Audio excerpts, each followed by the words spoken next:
C'est un métier à risque. Le rôle du Père Michel chaque jour, c'est de combattre le diable. Un exorciste officiel de l'Église catholique, c'est lui que viennent voir les personnes qui se croient possédées par le démon. Et pour lutter contre le diable, le prêtre a ses armes bien affûtées. Il y a trois choses. Il y a l'eau bénite, voilà, puisqu'il y a un rituel de bénédiction au début de l'exorcisme.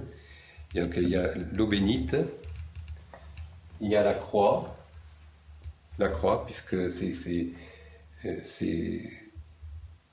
le symbole vraiment de notre délivrance. Il y a surtout le rituel, hein, voilà, c'est le rituel officiel de l'Église. Rituel de l'exorcisme et prière de supplication.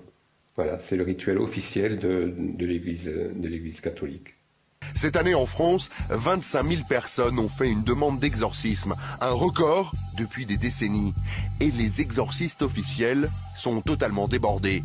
L'Église catholique ne peut pas à elle seule répondre à toutes ces demandes. Alors aujourd'hui, de nouveaux sauveurs d'âmes apparaissent. Elle se dit possédée par le malin. La nuit, c'est horrible, la nuit, ce que je suis attaquée la nuit. En ce moment, pratiquement toutes les nuits. Je n'ai pas un instant de repos. Ni le jour, ni la nuit. Même devant le Saint-Sacrement, même à la messe, partout, sans arrêt, sans arrêt. Vous n'avez pas un moment de paix intérieure? Non, je n'ai pas de paix intérieure. J'en ai pas. Je ne sais pas ce que c'est. Et le diable qui serait en elle ne lui laisserait aucun répit. Martine assure même que le malin lui parle régulièrement. Salope, enculé, pétasse. Je poussais à ce que je viens d'entendre. Qui c'est qui dit ça? Je le reçois en permanence. Ce que vous vivez, c'est vraiment un combat. Hein. C'est un combat d'ordre spirituel. Parce qu'on sent toujours qu'il y a des antagonismes là, entre le bien et le mal. Et vous êtes là.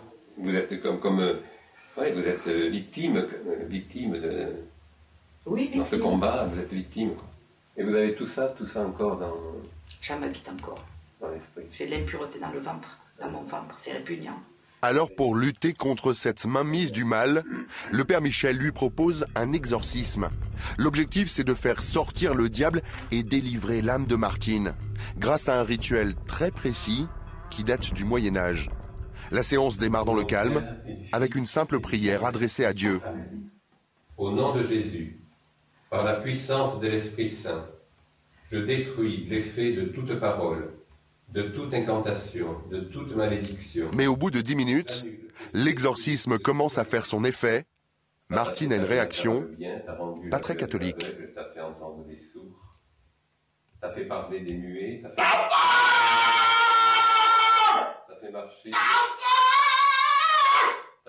des estropiés, t'as guéri... Ces cris, ce serait la réponse du démon, le diable, qui se servirait de la voix de Martine pour insulter ce prêtre qui tente de le déloger. Je te demande aussi, Seigneur, de chasser loin d'elle tout esprit négatif, tout esprit de peur. Et plus le rituel avance, plus la réaction devient violente.